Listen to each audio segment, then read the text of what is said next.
All right, hi there. I'm Jake. Well, you probably know that because since you follow my Substack, and I decided to change things up a little bit because I've always wanted to have people on the show and talk about our adventures and what we've been up to and things that we do in crazy places like Afghanistan. So I've known Travis here for quite a while.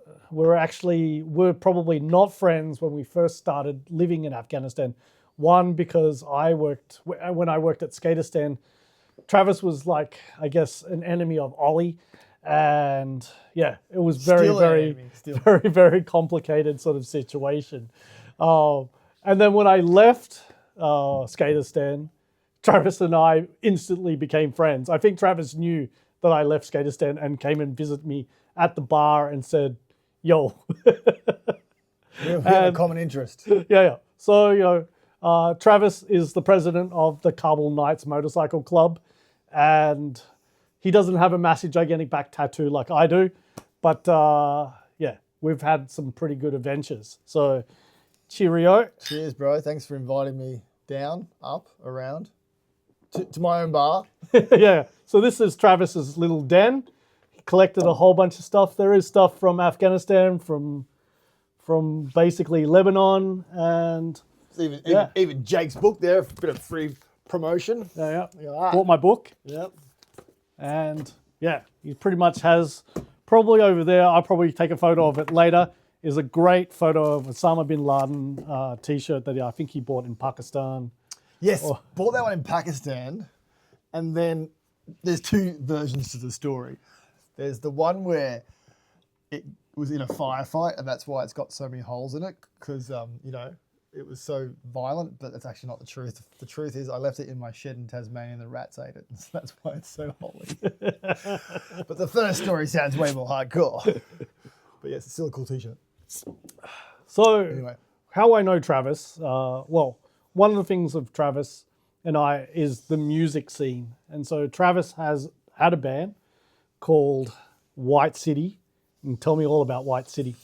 I still regret the name because looking back on it, it just doesn't sound as cool as it did back then. But the reason why it was called White City was because back in the days of living in Afghanistan, if you worked for an NGO or some big organization, they had code words for different levels of security. And so there was Grey City, I think it was Green City, whatever. And White City was when it was locked down and you weren't allowed to go anywhere. So if you worked for an NGO, you stayed in your compound and you waited for the attack and whatever was going on to finish.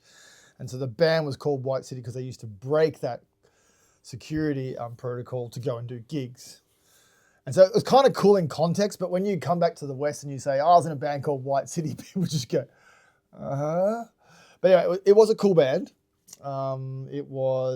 It started as a covers band, but then we eventually did our own music, and I don't really know what genre it was. It was kind of punk rock-ish, I guess. Yeah, punk rock, definitely. But we were lucky because we were a very big fish in a very small pond, so we thought we were a lot more famous and successful than we actually were, but there was only 4 or 5 bands in the whole of Kabul, so it wasn't hard to be a big band in a very small scene.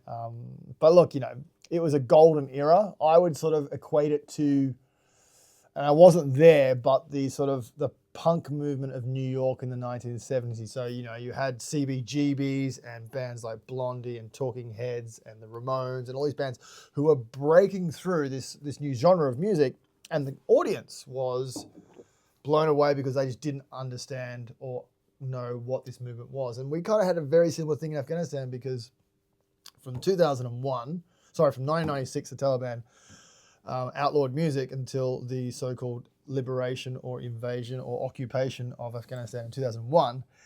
And so that next generation who were coming up as we were showing them music, didn't really have any exposure to music. So then it was this whole new sort of revelation of, music genre that didn't exist in their world. So it was quite euphoric. And I think that the greatest way to sort of illustrate was that you would see mosh pits and ecstatic situations, and it was a sober crowd. There was no alcohol. Yet they were losing their shit as much as any punk audience would when they go to a gig in New York. And so it was very phenomenal kind of electricity in the air because these kids were hungry for music. And we had, the goods. And so we and the fellow bands around us became quite popular in that very small scene. So it was a very special time. Yeah. Best times. Some of the best times. And obviously you fostered and created probably a whole bunch of first ever Afghan rock band, Afghan heavy metal band, hip hop. Basically, by being there, you offered, I guess, the tools and the equipment, mainly the musical instruments.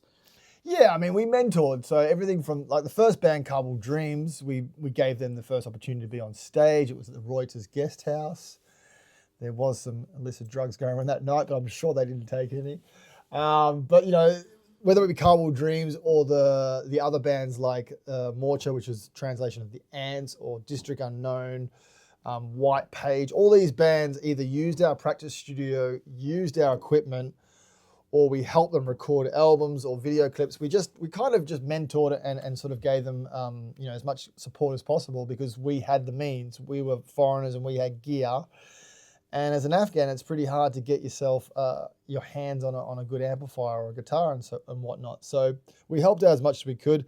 And then obviously, as that sort of scene evolved, hip hop sort of spilled in. And that was really interesting because in Afghanistan, poetry is really strong in their culture. And it dates back to the days of Rumi. And so Afghans have a real deep passion for poetry. And so when hip hop sort of bled into the scene, it was a really natural kind of evolution where Afghans already had this grasp of language through poetry, and they just flipped it and turned it over, and it became hip hop. And so Afghan hip hop just took off. And we weren't the pioneers of that, but we were there to provide the stage and the microphones and the PAs and what they needed to actually voice those songs. And it was hugely popular. Or successful. The rock and the metal was great, but the hip hop took off, and there was so many young aspiring acts that tried to make their way. What was it called? Afghan Star. Oh yeah, it's like the Voice, right? Yeah, like the Australian, Australia's Got Talent, or and they had their own version of that. And these Afghans would get up there and they'd rap or hip hop a song, and sometimes it was very successful, and sometimes it wouldn't go very far. But it was definitely a melting pot of this kind of burgeoning culture that was really fresh and new. Because if you look at what we have here in Melbourne, for example, whether it be hip hop, rock, pop, whatever, the music scene's been established since the fucking 60s. You can go see bands every night of the week in Melbourne. But we were in a place where there was no venues except for these underground speakeasy kind of places and the occasional cafe on a Sunday afternoon. And so the kids were gagging for anything, any live music they could get their hands on, because they didn't get any. And it wasn't like, I always use this as an example. People think Afghanistan's a bit like Iran, and it wasn't. We didn't have firewalls in Afghanistan. In Iran, they couldn't see outside unless they used a VPN or whatnot. But their access to the internet was limited. In Afghanistan, you could find everything. They had YouTube. So the kids were sitting there and they'd seen Slipknot, they'd seen Metallica, they'd seen all these massive bands, and they wanted to be like that. They just didn't have the means. And so we gave them those tools, and as soon as we did that, boom, they were off, and we didn't have to really do much more. Just sit there and watch. Yeah, pretty much. And listen. But yeah, that obviously leads to Sound Central, and tell me a little bit about Sound Central. Obviously, I think I talked about it in a previous Substack, and talked about a little bit about the festival. But you're the creator of the festival, so tell me about why you decided to have a Sound Central, bring acts and stuff to Afghanistan, and have Afghan bands play. Well, as that scene was growing, the stage needed to be bigger to sort of foster all these bands, and we kind of, our sound grew as well. We had more gear, we had PAs and whatnot, and it got to the point where you'd have a party or a concert on a Friday night, and you'd have 5 bands playing, and you're having 5 bands, then you're going to have 6 bands, and then you're going to have 7 bands. And all of a sudden it turns into a festival kind of scenario. So at that time, there was a lot of money flying around from the West and from particularly America. And a couple of my mates had got some money for films, Sam French and David Gill. And I was like, well, I'm going to put my hand up as well and see if I can get some cash. And I'll never forget, I went down to the American Embassy and I was dressed in my normal attire, which was black jeans, black hoodie, some kind of band t-shirt. And I'm covered in dust because I'm riding a motorcycle around Kabul. And I rock up to the American Embassy and I have this meeting with this dude, Brian, and he's just like, so, and I'm like, yeah, I want some money. I'm going to put on a festival. And he's just going, okay, who the fuck is this guy? Anyway, lo and behold, we got the money and we somehow created what we were later be called a stealth fest. And people ask, what's a stealth fest? Well, it's a festival which has zero promotion because we couldn't promote the festival prior to the date because of the possibility of attacks from the opposing forces, as we might call them, who want to disrupt any cultural activities. So we couldn't go on television, we couldn't go on radio and say, we're having a festival, here's the location, here's the date, please come down, because that would invite other people to disrupt it. So what we did is we talked about the festival, we talked about this event that was coming up without any details. It was quite hard. We just kind of hyped it up.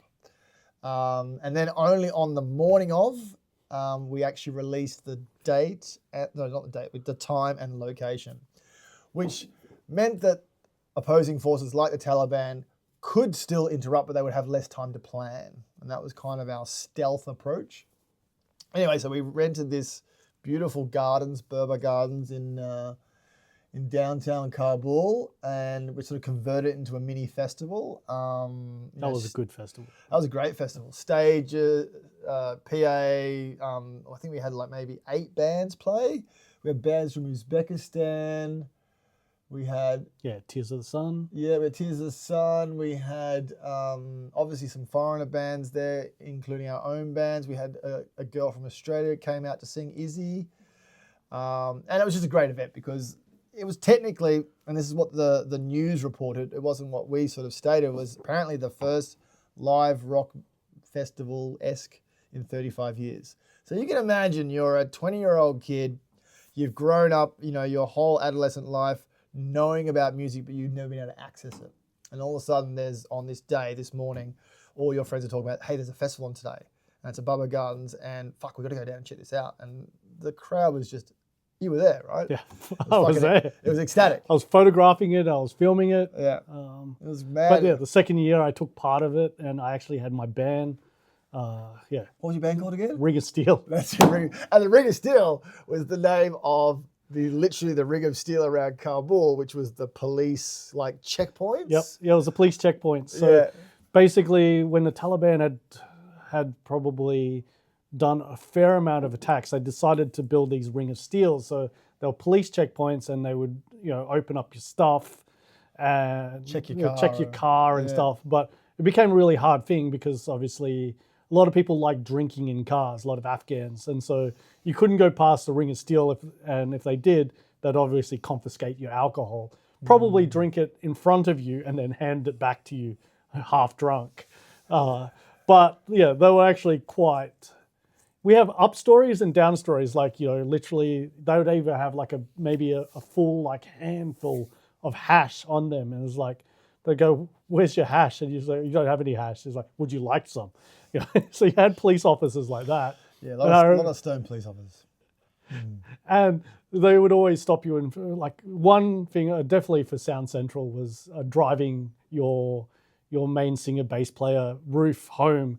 And I think we were both completely wet from the after party, from jumping in the pool and throwing everybody in the pool and taking acid, and decided it was a great idea to ride my motorbike down the road topless. And yeah, I think Ruth was just in her bra, and we're just swinging it around as we're going through. And the checkpoint guys, the Ring of Steel, let me pass and stuff. They were just obviously bewildered to see, a half-naked girl that was completely wet. And then the next day they stopped me and they go, oh, you had a good time, didn't you? You're a cowboy.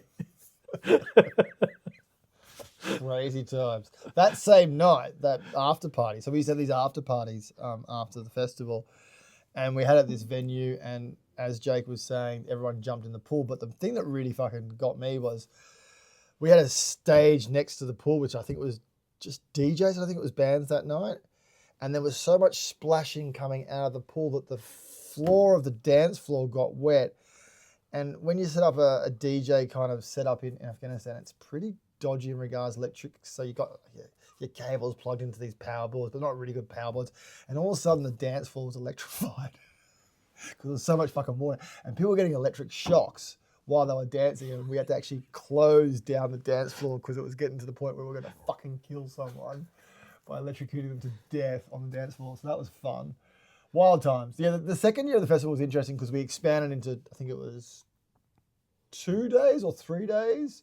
We had multiple stages. Oh, we had 3 days. Yeah, yeah. It's 3 days, yeah? Yeah, there was an all girls day. Yeah, and was that the second or third year?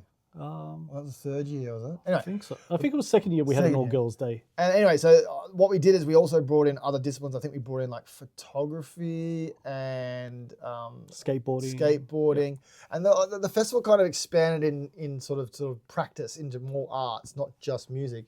And it became really cool because it was like people could express, themselves in different ways. And we had more bands. We had bands coming from different countries around the world.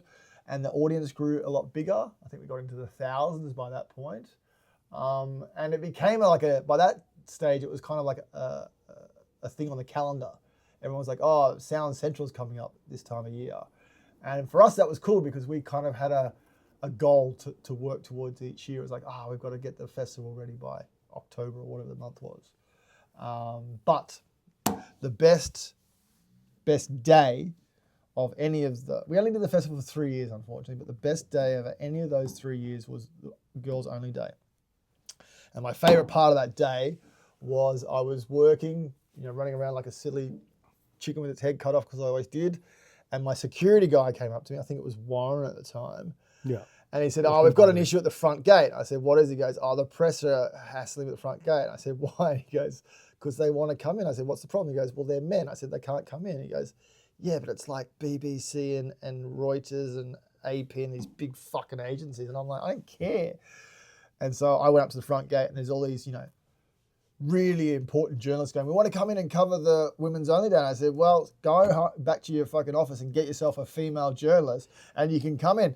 But you know who I am, blah, blah, blah. And they're showing their fucking press cards and I don't care who you are. It's female only. Female only artists.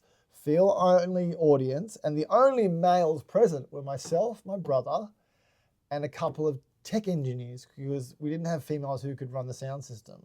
So I think on that day, I remember Ruth was playing on stage and I looked around and it was this most beautiful moment because in Afghanistan, whenever you put men and women in a room together, in a social environment, women always feel like they're secondary.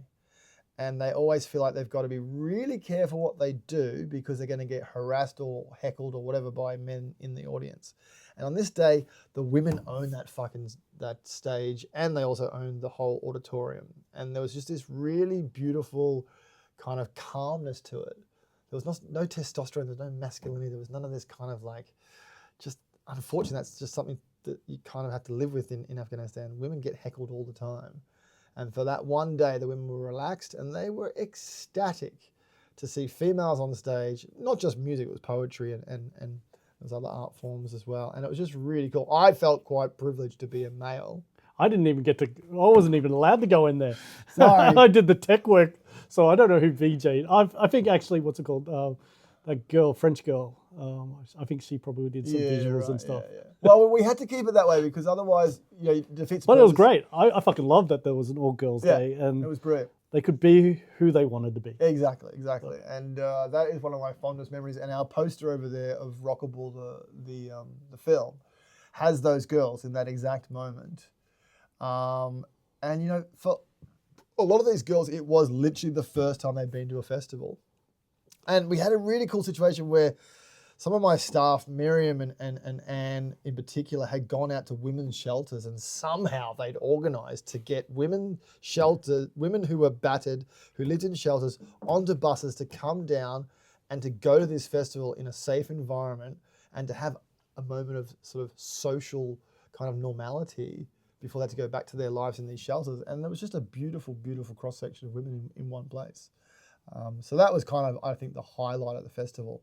Besides that, the bands were great over the years. The music was great. You know, it was a good experience. And unfortunately, it all had to end because the violence just got too intense, and we couldn't guarantee the safety of our musicians, our audience, our staff, because by 2014, you know, all the Western troops have been leaving Afghanistan, and as the Western troops left Afghanistan, the insecurity just compacted, and it was a dangerous time to be putting on music festivals. And so, unfortunately, we only lasted 3 years.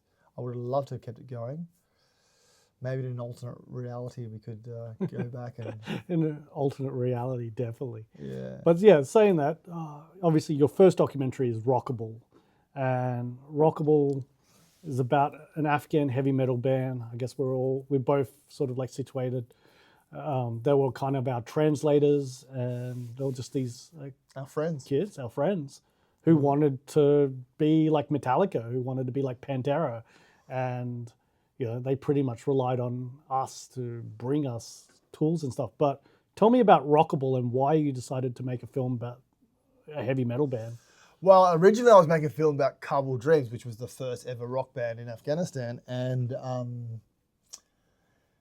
as much as they were the first band, they were pioneers, they just didn't have much character as actual characters in a film. They were really good musicians, but I couldn't find that character that was going to lead the film, and I was just umming and ahhing. At the same time, I was mentoring this other band, District Unknown, and they were shit. They were really, really bad, but they had spirit, and they had fucking Lamar, this frontman, who was just a fucking madman, and they had Pedram, this fucking kind of like machine drummer, and then all the characters were just fucking brilliant. And so I kind of just started following them, but still filming Kabul Dreams, and at one point I just went, nah, and I just went, these guys are the story. Because we were tracking the band, but we were also tracking the scene at the same time. And so, you know, I remember just recording their first ever practice session. It was at my studio in Kabul, and that was so bad. And I was just going, fuck, how am I going to make a film out of this? Like, they sounded terrible, but that was the beauty of it. And over the space of, I think we filmed them for 4 or 5 years, they just got better and better and better and better and better.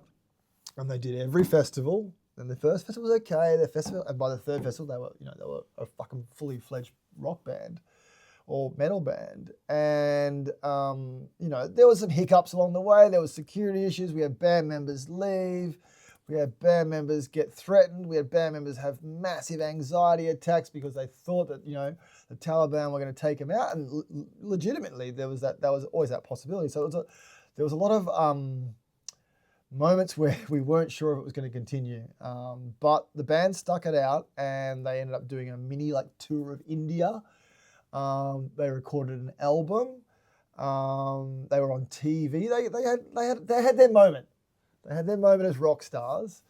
And unfortunately, as the byline in the film says, it's the first heavy metal band born, lived and died, because they died. The band finished mainly because all the members left. And the unfortunate situation was after 2014, after the West started to withdraw from Afghanistan, particularly troops, a lot of the Afghans saw the writing on the wall, and they were like, right, I need a fucking plan B.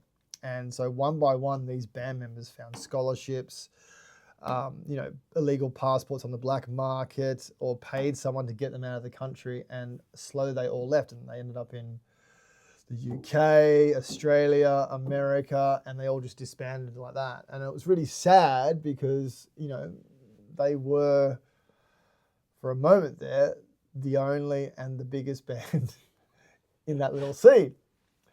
But, you know, all great things have to come to an end. And, you know, I'm still in contact with most of them, and a couple of them are making music, but only one of them really, Sully's really the only one. Yeah, Suleiman's probably because he's kind of was a DJ. Yeah, but the interesting thing about Sully was he came there. I remember the first time he came to the band practice, because he was a DJ, right? He was into his electronic instruments, blah, blah, blah, blah. And he's like, yeah, I could probably play some metal.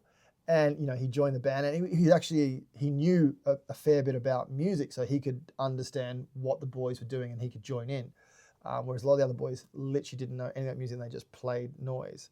The funny thing is now, Sully is a fully fledged metalhead. He's got the fucking tattoos.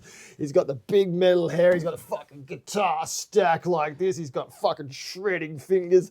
He's a total convert. I don't think he's even touching electronic music anymore. He's a total metalhead. So I'm really proud that sort of evolution happened with him. And, you know, that all started from this little practice studio in Kabul. So that was cool. And look, the film went on to be quite successful, I guess, because at that point, this film came out 2018. Afghanistan was still quite a prominent story. And so, you know, it traveled well as a film. And then unfortunately, the world kind of moved on from Afghanistan, and we can talk about what other wars kind of took the spotlight, and that sort of had its effect on Afghanistan's popularity in the news, I guess. But for a moment there, this film really was a glimpse into a golden time in Afghanistan, because when these bands were in their heyday, which is sort of like, say, 2008, 2012, you know, security wasn't great, but it was still livable. And Afghans had some hope. But unfortunately, when the shit hit the fan and the insecurity got bad, they all just left, because they knew that, man, if I don't get out now, I'm going to be stuck here. And I'm probably leading us into the next part of this conversation, which is, if the Taliban do get back into power, I'm going to be in fucking trouble, because the Taliban don't like musicians. And so they knew that, and most of them were out by sort of 2015, 2016. Yeah. And unfortunately, that music scene just kind of went and imploded, sadly. Yeah, there was always like some sort of hidden band or somebody trying to make it, but didn't have the access of having a full band. So yeah, or a stage. Or a stage. Or yeah, having an audience, you know, that was the main thing. And, you know, I guess the future with the Taliban being in power is like music is absolutely dead, you know. Can you tell me about, you know, the current situation in Afghanistan now that the Taliban took over? I mean, basically they destroyed a lot of musical instruments and outlawed, they didn't outlaw, what I know is they didn't outlaw songs and stuff that were made in the previous part, but songs would no longer be made going ahead with them being in power. Yeah, I think it's a hard one to define, because there's not like, you know, constitution legislation or anything particularly in writing that we can refer to as this. But, you know, it technically, from what we understand, it is the only country in the world that has outlawed music. So if you look at Iran, for example, they've outlawed Western music, but you can still listen to classical music and traditional Iranian music. If you look at Saudi Arabia, it's very similar. You can listen to Saudi Arabian music and religious music, but you can't listen to Western music. But Afghanistan's apparently, by definition, the only place to have outlawed music, full stop. Now, that doesn't include singing the Quran. That is still allowed. And it apparently doesn't include the atam, which is the war drums. That is still allowed. But it's a really grey definition, because I went back in 2022, and this is what? So 2022, the change in government was 2021. So it was a year and a bit after. And, okay, you couldn't see music anymore, but you could still hear it in people's houses, maybe really low in a cafe or something like that. And so everyone was being really careful, but it was present. And at that time, we were really busy with the evacuation, and I had a lot of, you know, fingers on the pulse of what was going on. And there was a lot of stories about, you know, someone would have a wedding, a regional wedding in a very small part of Afghanistan, and they would invite a musician. And they think, oh, we're safe. But then obviously the local authorities, the Taliban in that area, would find out, and they'd bust this wedding. And they'd arrest the musicians, they'd break their instruments, and they would put them in jail or whatever. But most of the time, it was a slap on the wrist, spend a couple of days in jail, and then piss off, go home kind of thing. It wasn't, you know, we thought it was going to get to the point where there's going to be hands chopped off, people being executed, but nothing of that such. There was one or two incidences that we reported that were quite graphic in that way, but most of the time, it was more of a symbolic kind of law that was done to sort of intimidate the public. But then again, my mate Mark Smith was there this year actually, and he went down to Bush Bazaar. Yep. And he saw flutes, and he saw rhubarbs, the guitar, Afghan guitar instrument. He saw these instruments for sale in the market, and he sent me photographs. He says, "Look, dude, there's a flute, there's a rhubarb, and there was some kind of hand drum." And it's like they are there now. If the Taliban is been in control since 2021, you think they would know what's going on, that's being sold in markets. Now, back in 2021, I think there was a lot of, for the public, for the press, for the Western audience, there was a lot of destroying of instruments. There was a lot of shutting down musical instrument shops to kind of show that the Taliban were back in power, and that we're not gonna, we're gonna be back. We're gonna kind of show how in control we are, to a sense. I don't think they're still doing that now. Now, I'm not there, so I shouldn't be speaking on behalf of everyone there. But from the people that I've talked to who have been visiting, and from my own experiences there, it's just not as extreme as the West reports it.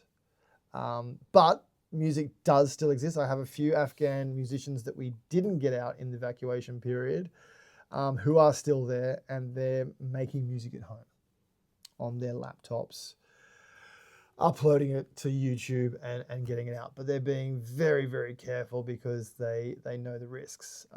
So I would say that music publicly is dead, but I don't think you can ever kill music. This is the beauty of music. No matter what your society deems plausible or not, music is a language, and musicians cannot help but to make music. It's in their bones. And so whether they're sneaking off to a wedding on a Friday, Thursday night to play traditional Afghan music to an audience, or whether they're putting a pair of earbuds in to have a listen to their favorite classical tune, they'll still enjoy music. They just got to do it more in private. And it's sad. It's really sad. It shouldn't be like this, but it's just the state of affairs at the moment. And maybe in the future, a more reformed Taliban government will allow music, but at the moment, it's pretty much, you just don't see it. You don't hear it. Yeah. It's sad, but it's true.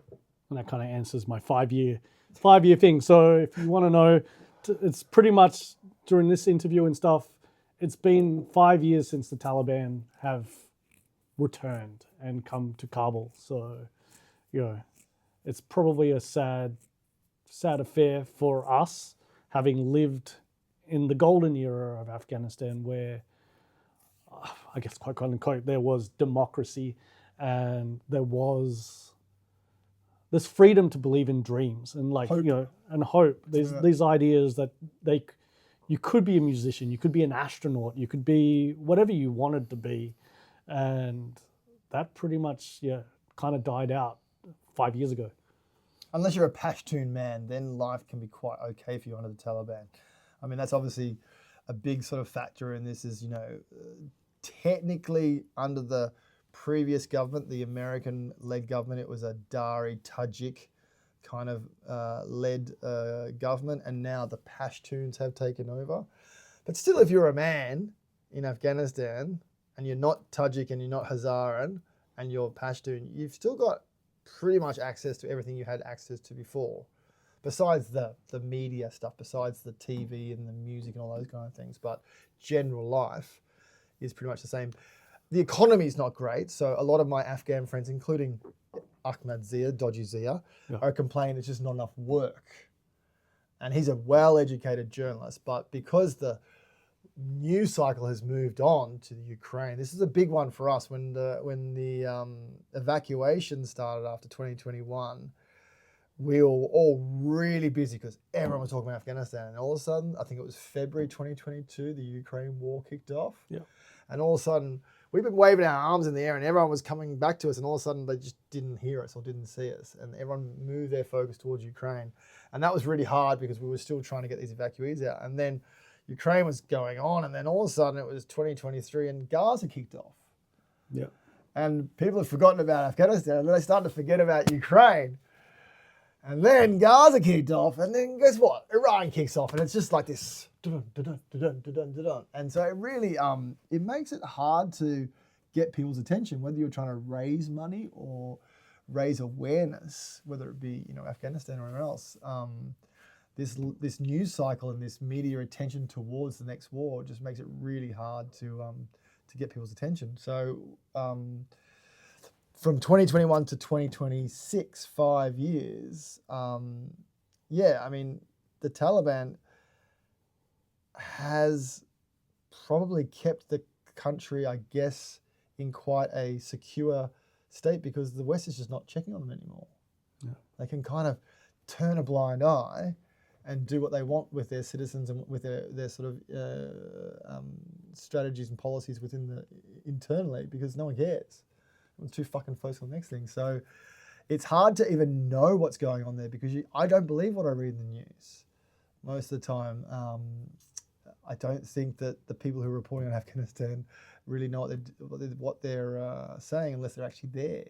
Yeah, and that's true. And there's not many journalists who are there anymore because they can't fucking survive because no one's taking their stories and putting a headline to it. And so it's kind of a vicious circle there. And unfortunately, we need to go back.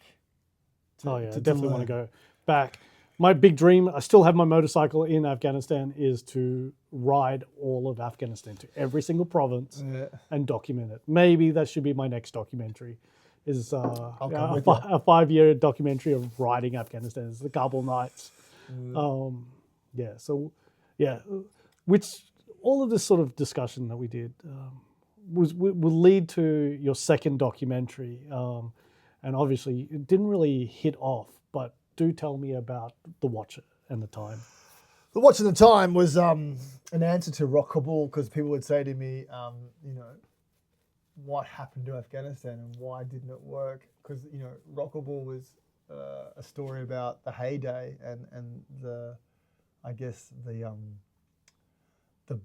best times of Afghanistan. And unfortunately, we all know that what's happened. And I guess I wanted to explain in more detail about the intricate complexities of Afghanistan, whether it be the geopolitics, whether it be the tribal politics, whether it be the NGO industrial complex or the military industrial complex, whatever one it is. And it's so complex, I was like, we have to tell this story. And so I found, I think it was 6 characters, including yourself. Yep, I'm in it.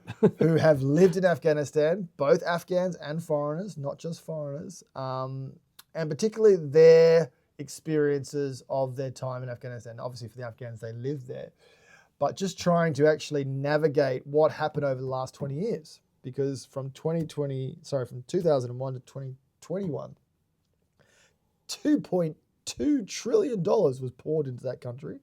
Yeah. We had, I think off the top of my head, something like 6,000 plus foreign troops killed.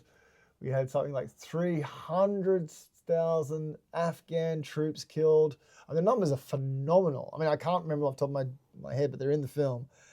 And yet we're back to square one. The Taliban's back in power. So what the fuck was the West doing for 20 years there? Unfortunately, we made a really good film, but as I was talking before about these news cycles, the media attention on the new wars come after, by the time we brought this film out, which was 2024, everyone lost interest in Afghanistan. Yeah. And, we'd passed Ukraine. We were in Gaza by the time I released that film, and it just didn't resonate because people just have moved on. And that's really sad. And I think that comes down to, there's that skill of knowing when to release your film.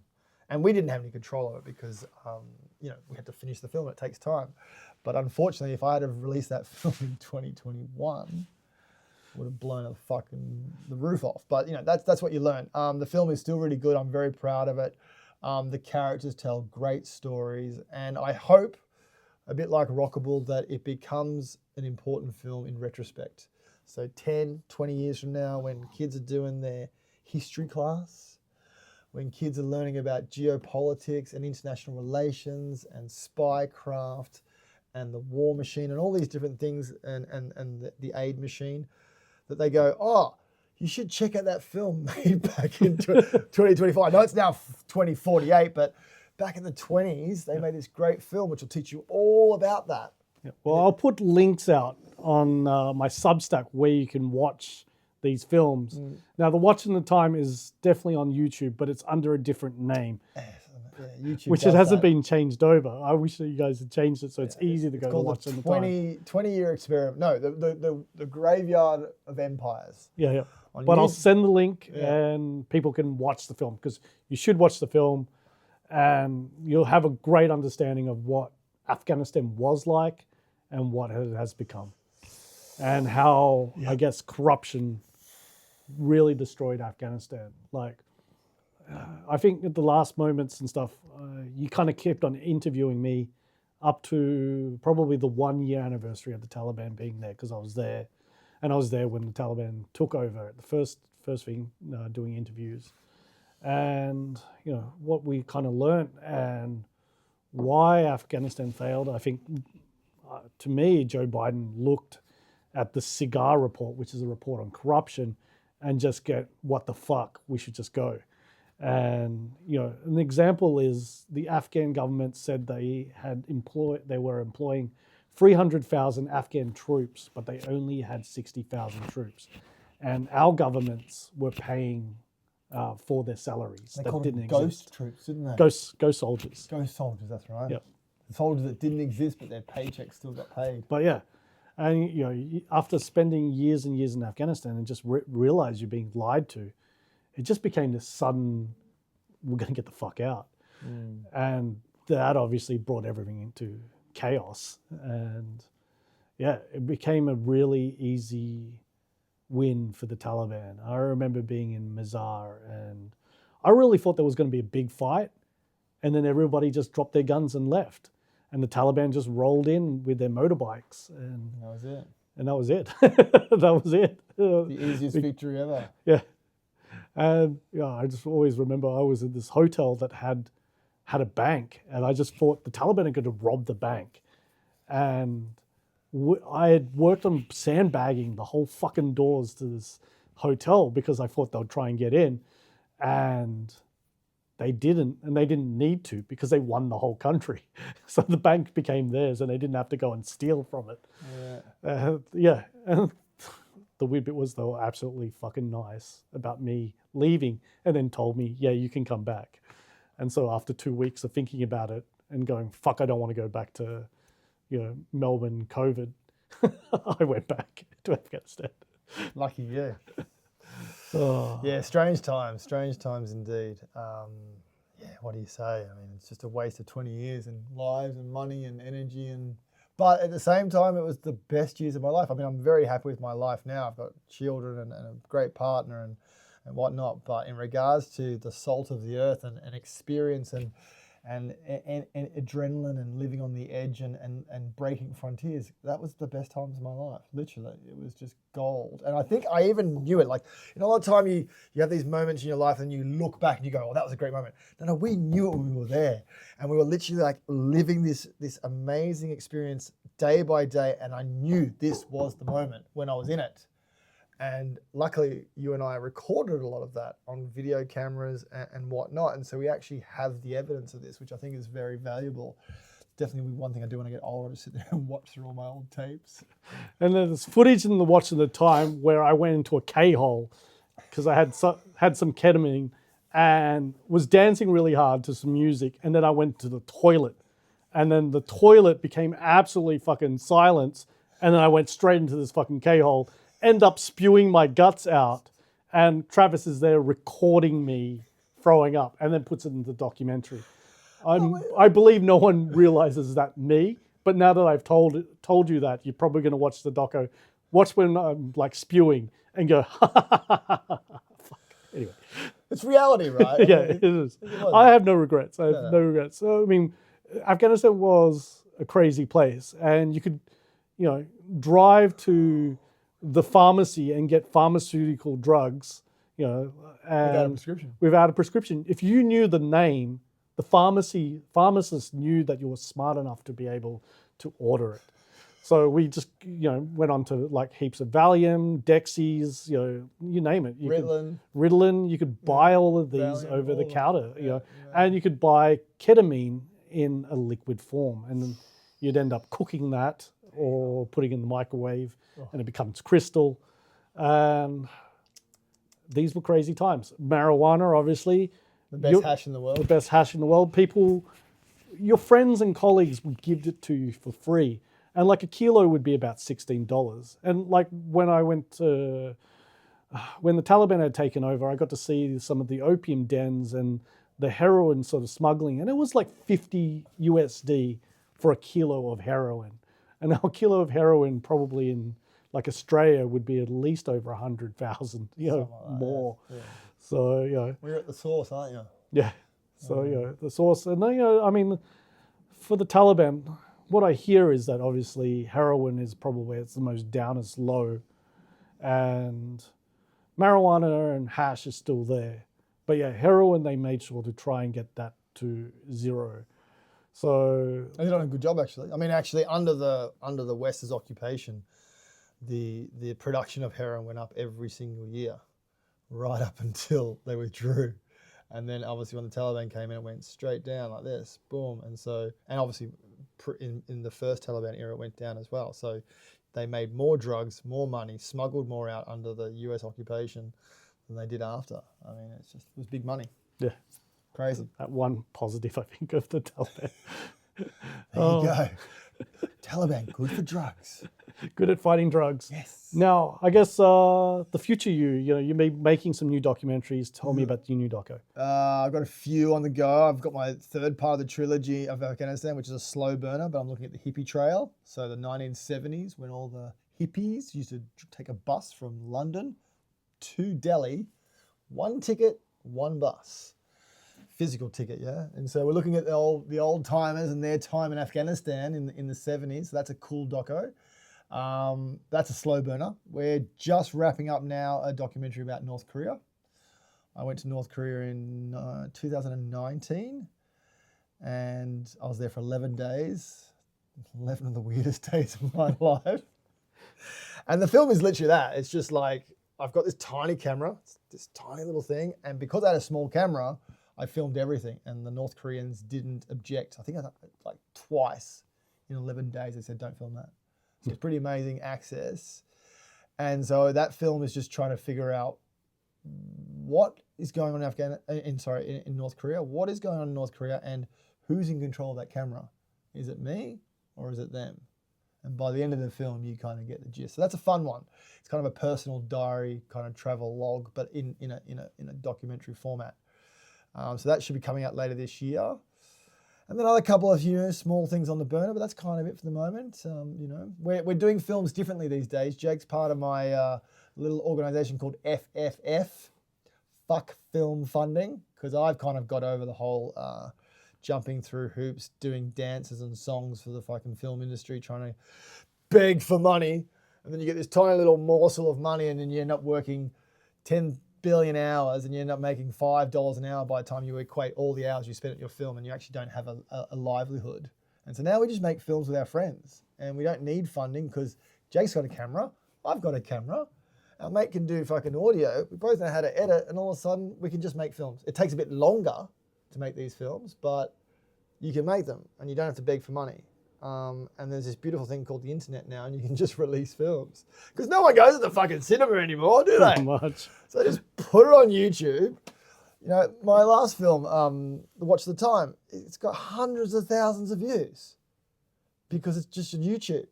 And you actually get paid for that. It's not a lot of money, but every quarter we get a trickle-down payment from these channels.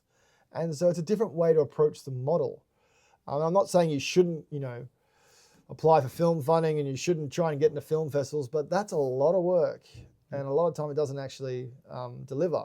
Most of the time it doesn't deliver. But, Jake's got a great idea for a road movie. Now, Jake knows how to ride a motorcycle. We all know how to use cameras. Do we need money? Not really. The one thing we haven't got is time. That's the thing we're poor of. Besides that, we can make these films. And so that's kind of my new approach to filmmaking, is just to make them. And whether it be a documentary or a video clip, doesn't have to be a big feature film. If you're just making a small thing. And the great thing now with AI, I've got a music video clip I'm making at the moment for a collaboration I did with a Sri Lankan mate of mine, Mirshat. And because he's over in Sri Lanka and I'm here, we're making the whole video in AI. And we just collaborate on the scenes. And it's a story-based narrative video clip, but we can do it all remotely because we just use AI. And it actually looks pretty cool. As long as you own it. If you try and pretend it's not AI and say this is reality, then you're gonna get shot down. But we're not. We're gonna own it. It's an AI generated film, and it's still cool. Yeah, it's just tools. It's just tools. Yeah. You know, it obviously he's in Sri Lanka, you're here in Australia, and it's just making it. And I think that's probably the key goal for any doco filmmaker is, don't wait for funding, just fucking do it. Yeah, just go out and make the films. And you know, the cameras now are affordable, the software's usable. All the tools are so much more accessible than when we were growing up and when you were doing film school. So I never did film school, but you know, it was such an art, a slog to be able to get to it. Now it's easy. I mean, fuck, you can make a film with your phone if you have to. And so just go and make films. That's exactly what it is. And don't wait for someone to tell you whether your film is the right idea or the wrong idea. Don't fucking ask for permission. Just fucking go and make it. And make mistakes. And let those mistakes be your classroom rather than going to a university and sitting there for fucking 4 years. Someone telling you how to make films. You don't need that anymore. Yeah. Right. Cool, not sorry, just to not diss on universities because they are valued parts of our society. But anyway, fuck film funding. I'm going to leave you to there. Thanks, bro. Thank you very much for the time. Thanks for the chat. Thanks for the Substack. chat. Yeah. Thank you, Substack. And thank you for listening in because, hopefully you got some sort of insight. And what can I say? Make documentaries, make content, talk about shit that you love, and just keep on doing it. That's it from me.